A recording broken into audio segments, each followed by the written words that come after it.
Trust God today. Percayalah kepada Allah saat ini, hari ini. No matter how dark your situation. Walaupun sebegitu gelapnya situasi Anda, saudara dan saya. Kenapa? Karena Allah berkata, you are coming out. Anda akan apa? Anda akan keluar. Anda akan keluar. Jangan percaya Tuhan itu hanya pada saat-saat tertentu atau pada tempat-tempat tertentu. Kapan saja. Pelajaran kita kemudian diakhiri dengan satu pertanyaan. Mengapa mempercayai Allah terkadang begitu sulit? Meskipun kita mungkin tahu banyak dari janji-janji indah yang Dia miliki untuk kita, tapi kenapa kita sukar untuk percaya? Ceritakan kembali beberapa situasi sulit yang Anda percaya Allah sedang menuntun Anda untuk mengajarkan Anda percaya dan takut kepadanya. Kenapa kita kadang-kadang sulit untuk percaya kepada Tuhan? Karena kita yang tidak mengetahui masa depan kita, kan? Kita seperti ada sahabat kita yang berdiri di laut, ya, dia bisa berdiri dan dia panggil kita, datang ke sini, datang ke sini. Ini lautnya ada dalam sedikit, tapi kemudian dia ada apa? Dia ada pasirnya, kemudian ada pasir yang lebih besar, lalu dia sudah berdiri di situ. Tapi begitu kita jalan, kita apa? Takut. Waduh, kenapa sudah sampai di leher air laut tersebut? Kita bisa, misalnya jika kita tidak tahu berenang, ya, kita tidak yakin. Ya, kita tidak yakin bahwa orang itu betul-betul apakah dia betul-betul berdiri di pasir atau apa. Ya. Dan kita air itu sudah berada di leher kita. Itu kenapa? Karena kita tidak tahu. Karena kita tidak tahu. Tapi itulah, kita seringkali ingin hanya melalui jalan-jalan yang kita ketahui. Jalan-jalan yang kita pikir dapat membawa kita kepada apa, ya? Kepada keselamatan. Tapi seringkali yang terjadi, kita tidak apa? Kita tidak yakin kepada apa yang ada di depan kita. Oleh sebab apa? Oleh sebab kita tidak melihat hal tersebut.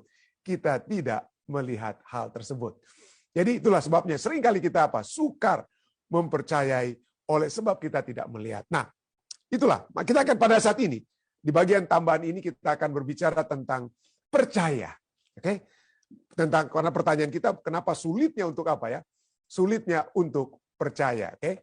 Mari kita lihat, mari kita lihat satu kata, ya, satu kata. Kita sudah sering mendengar kata klaustrofobia, ya, kita takut akan apa tempat yang gelap atau tempat dingin. Tapi pernahkah Anda mendengar satu istilah yang dikenal dengan pistantrofobia? Pistantrofobia, ya. Mungkin ini satu apa, ya, supaya kita dapat satu kata baru mungkin, ya, kita ingat-ingat, ya. Pistantrofobia artinya apa, ya? Artinya ketakutan untuk mempercayai orang oleh sebab pengalaman-pengalaman masa lalu dalam hubungan kita itu yang apa? Yang buruk. Waduh, kita telah disakiti. Kekasih kita mengkhianati kita. Ya, orang-orang kita percayai, orang tua kita bahkan mengkhianati kepercayaan tersebut. Ya. Sehingga yang terjadi adalah kita merasa takut untuk masuk kepada satu hubungan. Masuk kepada satu hubungan oleh sebab kepercayaan yang rusak atau dirusakkan di waktu yang lalu. Itulah nama istilahnya dengan pistantrofobia. Di Amerika, orang-orang sering berkata, friend atau pendeta atau siapalah, ya, I have a trust issues, mereka katakan. I have a trust issues. Ya. Kenapa?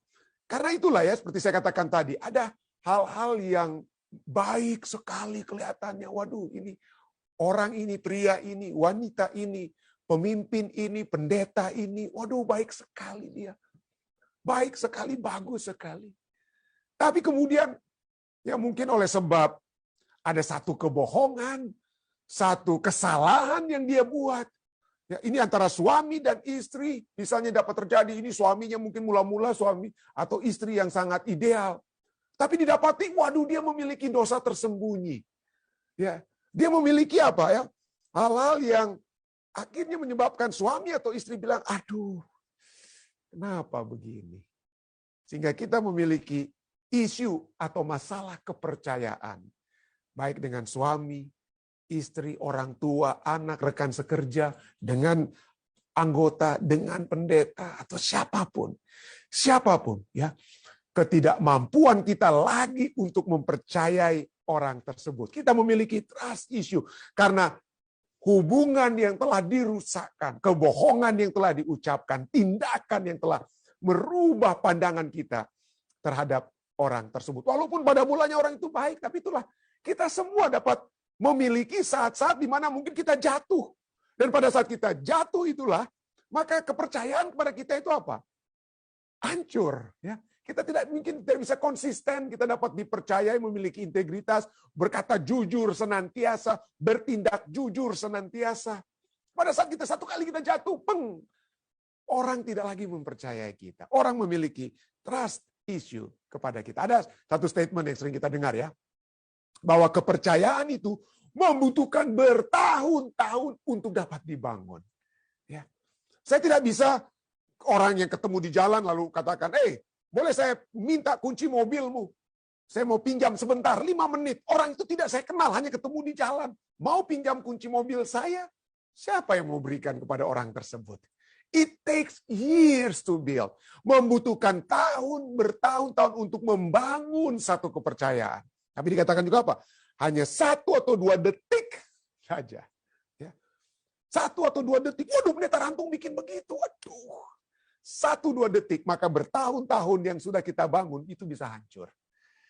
Dan forever, untuk selama-lamanya mungkin itu dibutuhkan untuk dapat apa? Untuk dapat diperbaiki kembali. Salah satu hal yang terjadi di dalam dunia ini dan yang menghancurkan rumah tangga itu adalah juga masalah apa ya? Trust issue. Ya. Suami atau istri yang kita percayai ternyata tidak dapat lagi apa? Dipercayai. Ada satu website ya, thegottman.com atau itu dari The Gottman Institute. Ini adalah dibuat oleh ini adalah salah seorang paling terkemuka ya, yaitu Dr. John Gottman. Dr. John Gottman is the nation foremost researcher. Dia adalah penulis. John Gottman ini adalah penulis research yang paling terkenal di Amerika Serikat dan mungkin di dunia. Ya, sehubungan dengan apa? Research tentang apa? Tentang pernikahan dan keluarga dan hubungan-hubungan yang terdapat dalam rumah tangga. Ya, dan dialah apa? Dialah co-founder dari Gottman Institute ini. Anda bisa baca. Jadi banyak sekali tulisan-tulisan sini yang mungkin dapat membantu rumah tangga. Tentu saja kita percaya tentang apa, saya akan mengajak Anda untuk mungkin membaca Rumah Tangga Advent atau apa lainnya. Tapi jika ada hal-hal yang research terbaik yang Anda dapat ingin miliki, maka Anda dapat melihat itu dari Gottman Institute ini yang ditulis oleh yang dipimpin oleh Dr. John Gottman ya. John Gottman. Nah, dia juga menulis satu buku yaitu namanya The Science of Trust. Science of Trust. Saya tidak memiliki buku ini. Saya mungkin suatu waktu saya akan membaca, tapi saya membaca dia punya excerpt ya. Kalau kita mau membeli buku di Amerika, kadang-kadang kita dapat membaca beberapa bab dari buku tersebut ya.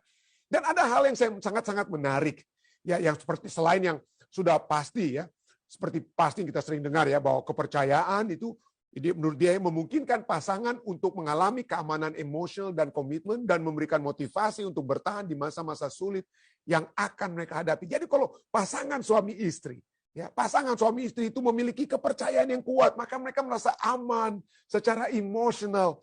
Komitmen itu mereka miliki. Dan mereka dapat bertahan pada saat ada masalah-masalah sulit, masalah keuangan atau masalah rumah tangga itu karena adanya kepercayaan. Tapi begitu kepercayaan, ada suami atau istri yang berbohong, atau suami atau istri melakukan tindakan-tindakan yang dianggap merusak kepercayaan pasangan, waduh, rame ya. Rame. Dan bukan itu saja, menurut hasil research dia Dr. John Gottman dia kumpul orang-orang, pasangan-pasangan rumah tangga dan bertahun-tahun dia selidiki tentang mereka.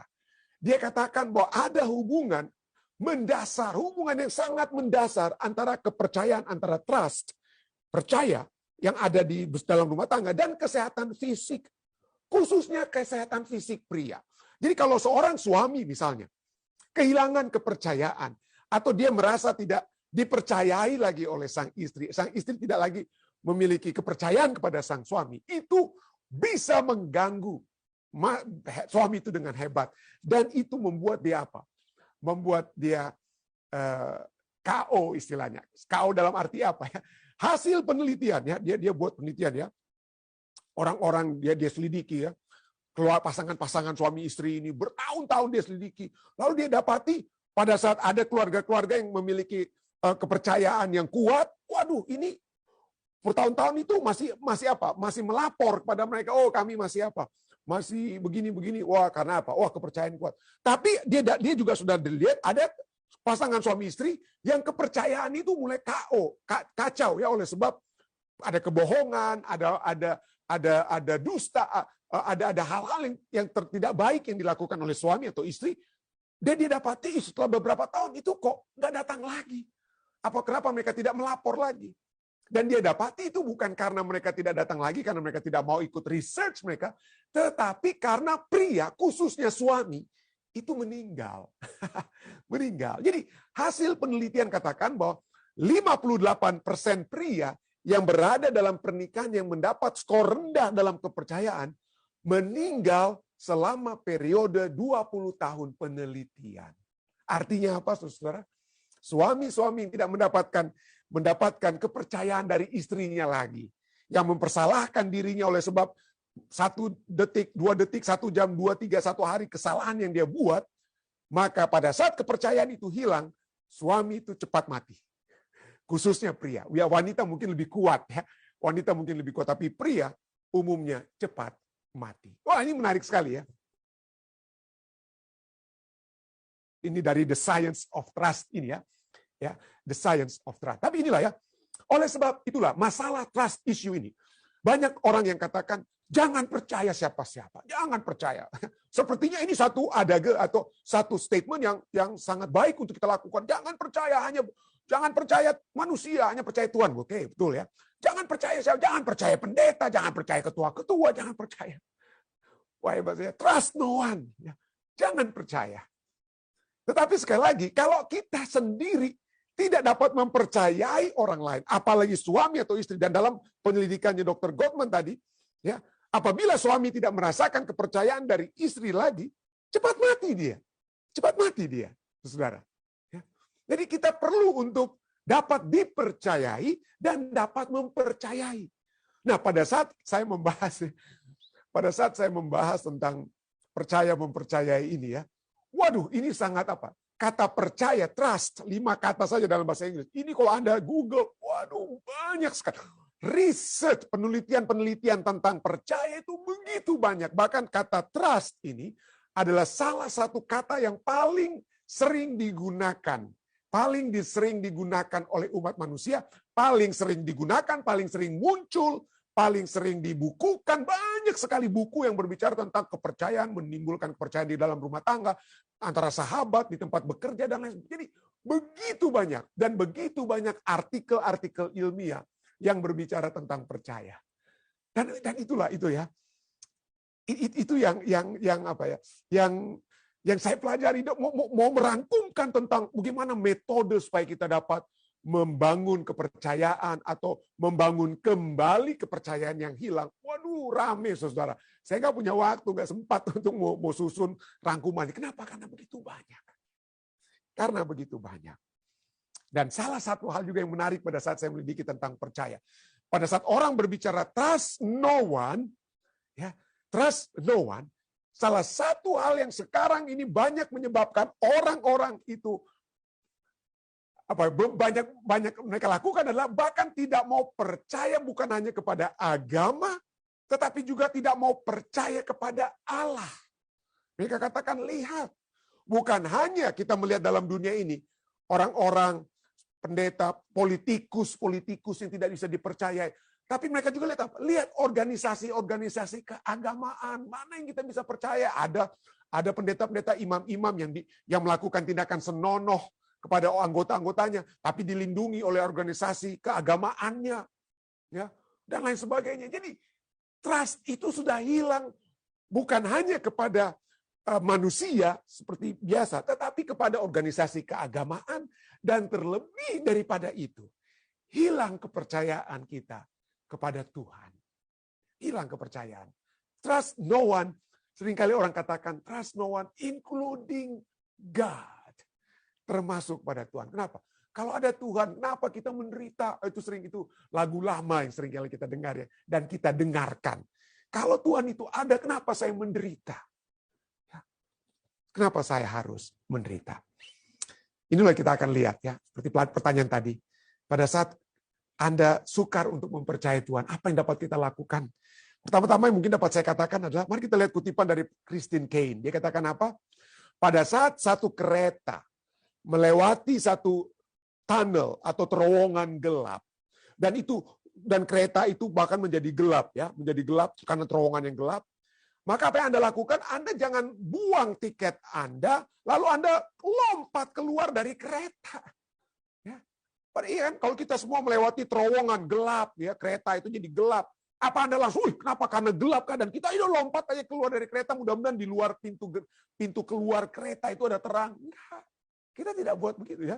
Yang kita lakukan adalah, you sit and trust the engineer.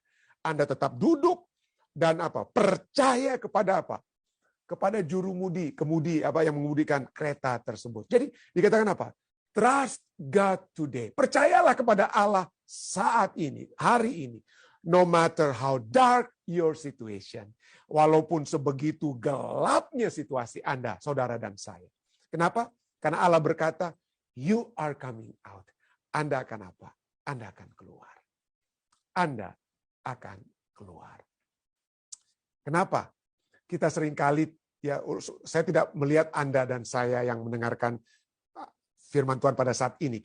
Saya percaya kita tidak ada seperti orang-orang yang dunia yang katakan, saya tidak lagi percaya Tuhan.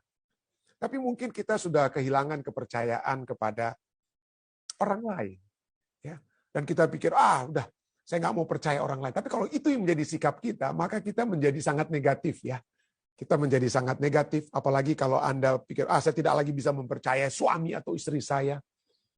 Walaupun dia sudah berusaha untuk memperbaiki, oke lah kalau dia masih tidak mau memperbaiki perbuatannya. Tapi kalau dia sudah bisa memperbaiki perbuatannya, seringkali yang terjadi adalah pada saat suami atau istri itu sudah menunjukkan usahanya untuk memperbaiki, tapi begitu kita marah itu, lalu kita mulai, dulu kamu bikinnya ini yang kamu bikin dulu begitu, kita ingatkan, kacau lagi ya usaha untuk perbaikan tersebut ya. Kita seringkali memiliki trust issues, sukar untuk mempercayai orang lain. Bagaimana caranya? Satu-satunya caranya adalah bahwa kita dapat mempercayai Allah. Kalau hubungan kita dengan Tuhan itu dapat dikuatkan, ya kekuatan iman kita dengan Tuhan itu kuat, maka iman kita atau kepercayaan kita ya kepada sesama itu tidak akan menjadi masalah. Ya, karena kita bergantungnya bukan kepada sesama, kita tetap percaya kepada orang lain. Oke, kalau dia sudah menunjukkan perubahan, dia sudah menunjukkan pertobatannya, ya, dia sudah mengakui dan menunjukkan pertobatannya, give him a chance, give her a chance, berikan kesempatan. Ya. Dan kalaupun gagal, ya kita masih tetap ada Tuhan. Ya. Tentu saja ketergantungan utama kita harus kepada Tuhan. Kalau kita tidak bisa memiliki kepercayaan kepada Tuhan, kita tidak akan pernah percaya kepada sesama manusia. Jadi kalau kita memiliki trust issues kepada orang lain, mungkin kita harus lebih memperkuat kita punya kepercayaan kita dengan Tuhan. Ya. Dan kita lihat ya, mari kita lihat seorang yang memiliki trust issues, seorang tokoh Alkitab yang boleh kita katakan sangat dikecewakan terus-menerus, ya, sangat dikhianati. Jadi lawan daripada percaya adalah pengkhianatan. Ya. Jadi kalau Anda mikir apa itu percaya? Well, supaya Anda merasakan percaya atau tidak dipercaya, bagaimana perasaan Anda waktu Anda dikhianati? Waktu Anda dikhianati kepercayaan tersebut. Jadi betrayal itulah dengan trust ya. Betrayal itu lawan daripada trust. Pengkhianatan lawan daripada percaya ya. Nah, siapa tokoh Alkitab yang paling dikhianati? Wah, dia itu dikhianati oleh rajanya sendiri, ayah mantunya sendiri, Raja Daud ya. Kita sedang berbicara tentang Raja Daud. Dikejar-kejar oleh Raja Saul, ayah mantunya sendiri yang berusaha untuk membunuhnya. Apalagi harus berperang melawan bangsa-bangsa kafir yang tadinya itu bersahabat dengan dia, tapi kemudian dapat suatu waktu menyerang dia. Dia harus melawan sahabat-sahabatnya yang dekat yang berkhianat. Waduh, saya tidak usah tulis lagi ayat-ayatnya. Bahkan dia harus melarikan diri dari anak kandungnya sendiri yang bernama Absalom yang melakukan kudeta. Yang melakukan kudeta untuk membinasakan dia, ya, membinasakannya. Tapi apa yang menyebabkan dia tetap dapat apa, ya? Dia dapat seperti pelajaran kita waktu lalu pada saat kita berbicara tentang Daud yang memanggil anak daripada Saul, Mephiboset. Kamu tinggallah di dalam istanaku, makan bersama-sama dengan aku. Kenapa Raja Daud yang sering dikhianati, yang seharusnya kalau kita seperti dia, mungkin kita tidak akan lagi mempercayai Saul dan keturunannya. Tapi kenapa dia tetap bisa percayai? Karena dia memiliki kepercayaan yang kuat, pertama-tama dengan Tuhan. Dengan Tuhan. Mazmur 40 ayat 5. Sejak permulaan, dia menaruh kepercayaannya kepada Allah. Mazmur 40 ayat 5 katakan, berbahagialah orang yang menaruh kepercayaannya pada Tuhan. Yang tidak berpaling kepada orang-orang yang angkuh atau kepada orang-orang yang telah menyimpang kepada kebohongan. Seringkali kepercayaan itu hilang oleh sebab dusta-dusta, baik perkataan maupun integritas. Ini dulu kayaknya baik-baik, tapi sekarang tindakannya adalah tindakan kebohongan. Nah, itu seringkali menghilangkan kepercayaan. Tapi Tuhan kita tidak pernah berbohong. Tuhan kita tidak pernah berbohong. Dan kita lihat ya, itulah sebabnya Daud pada saat dia dikejar-kejar oleh Raja Saul sendiri, dan seperti kita sudah pernah bahas, dia memiliki kesempatan untuk membunuh Raja Saul, sehingga nasibnya itu menjadi lebih baik, dan bukankah dia juga sudah ditetapkan untuk menjadi raja. Tapi begitu dia memiliki kesempatan bunuh, dia cuma ambil apa? Dia ambil sepotong kain daripada Raja Saul, dan itu pun membuat dia rasa bersalah, ya. Tapi pada saat itu, pada saat serdadu-serdadu Daud yang menemani Daud berkata kepadanya, bunuh saja nih Raja Saul ini. Apa yang dia katakan? Dia katakan dalam 1 Samuel 24:6, berkatalah ia kepada orang-orangnya, dijauhkan Tuhanlah kiranya daripada aku untuk melakukan hal yang demikian kepada Tuanku, kepada orang yang diurapi Tuhan, yakni menjamah dia, sebab dialah orang yang diurapi Tuhan. Coba kita lihat, dia selalu berbicara tentang Tuhan. Sahabat-sahabatnya, serdadu-serdadunya berbicara tentang posisi yang Tuhan sudah berikan, tapi bagi dia bukan tentang berkat Tuhan, tapi berbicara tentang Tuhan pemberi berkat, itu lebih dia utamakan. Dia lebih menaruh percayanya bukan kepada janji Tuhan. Tuhan sudah menjanjikan kamu akan menjadi raja. Itu sudah menjadi haknya. Tapi dia percaya rencana Tuhan itu akan pasti terjadi kepadanya. Dan biarlah Tuhan yang berperkara, ya. Dia bukan hanya percaya rencana Tuhan akan pasti terjadi baginya, tetapi dia juga percaya instruksi Tuhan adalah yang terbaik baginya. Kecuali pada saat dia berzina dengan Batsheba, dia tidak tanya-tanya Tuhan itu waktu itu, ya. Tapi kalau di peristiwa-peristiwa pada saat dia harus berperang dengan orang Filistin, dia selalu percaya instruksi Tuhan adalah yang terbaik baginya. Dia selalu bertanya kepada Tuhan, ya. 2 Samuel 5:19 misalnya berkata, bertanyalah Daud pada Tuhan, apakah aku harus maju melawan orang Filistin itu? Akan kau serahkanlah mereka ke dalam tanganku? Lalu Tuhan menjawab Daud, majulah, sebab aku pasti akan menyerahkan orang Filistin itu ke dalam apa? Tanganmu. Inilah yang telah dipelajari oleh Daud, ya. Bahwa Tuhan, instruksi Tuhan, janji Tuhan itu pasti akan terjadi. Tuhan sudah menjanjikan dia untuk menjadi raja, pasti akan terjadi. Gak usah berkolusi, gak usah bikin tim suksesi, gak usah bikin macam-macam. Kalau memang Tuhan menghendaki saya jadi ini dan itu, Tuhan tahu di mana saya berada. Nah, Tuhan tahu di mana saya berada. Tuhan tahu apa yang dapat dia lakukan. Jadi Tuhan.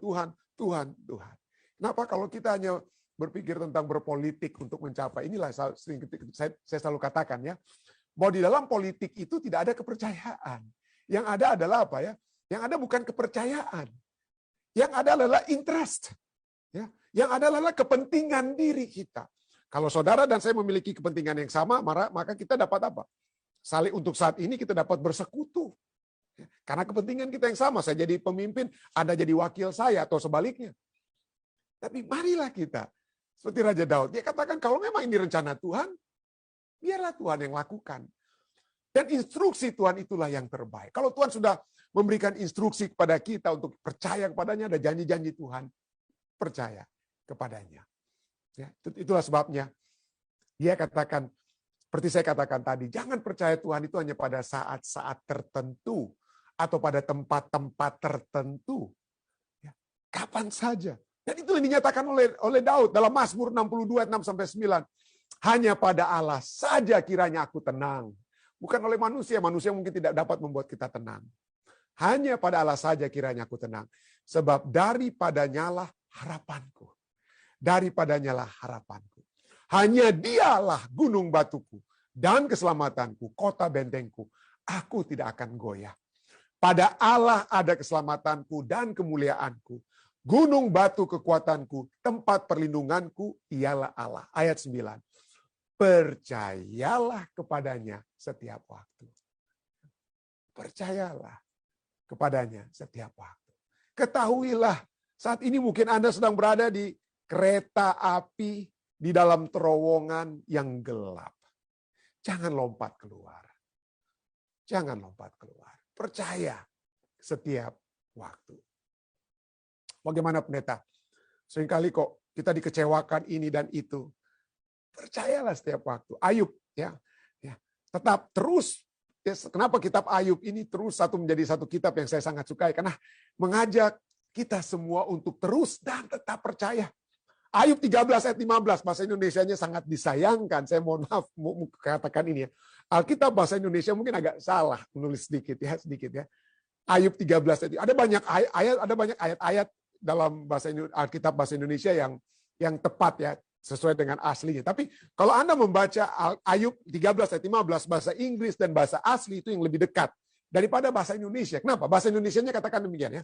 Lihatlah, Ia atau Allah hendak membunuh aku. Tak ada harapan bagiku. Katakannya, tidak ada harapan bagiku. Tapi bahasa aslinya dan bahasa Inggrisnya katakan, walaupun, bukan lihatlah, tapi walaupun Ia membunuh aku, walaupun Allah membunuh aku, though He slay me, yet I will trust Him. Namun demikian, aku akan terus percaya kepadanya. Wah, bagus sekali ya. Ayub 13 ayat 15 dalam bahasa Inggris dan bahasa aslinya.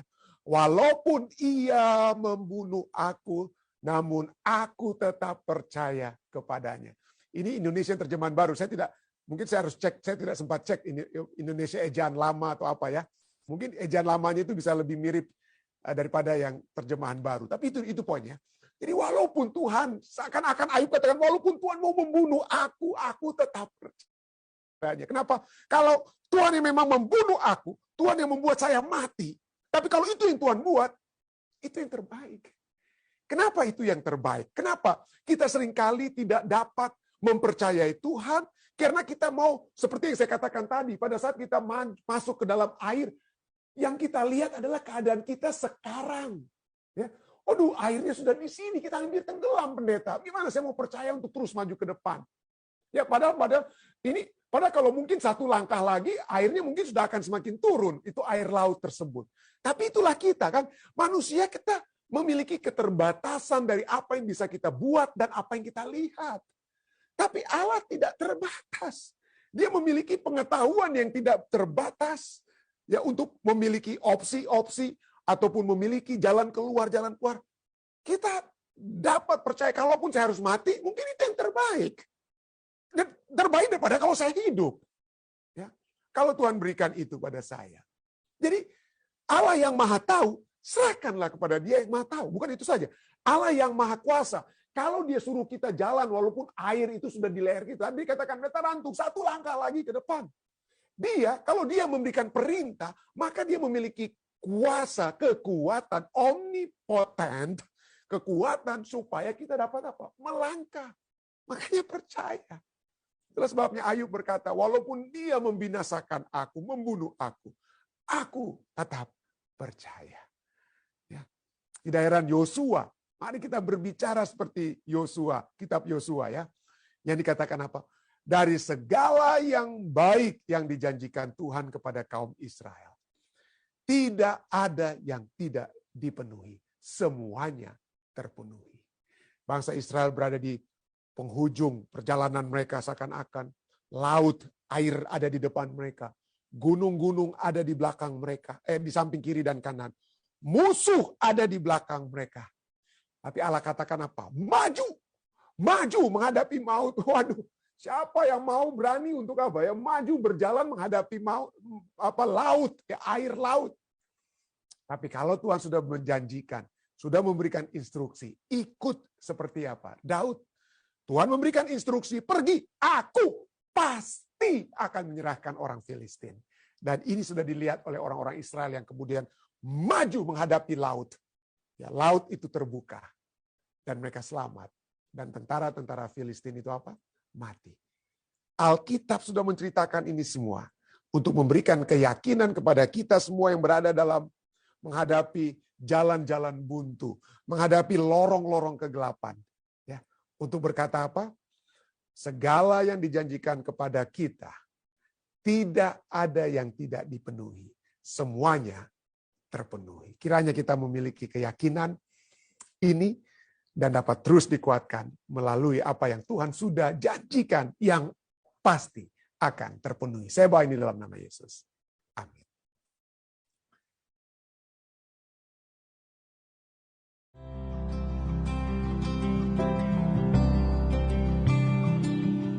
Bergabung bersama-sama dengan kami di Jemaat Kisdak untuk acara ibadah malam pada saat ini waktu New Jersey, pagi waktu Indonesia.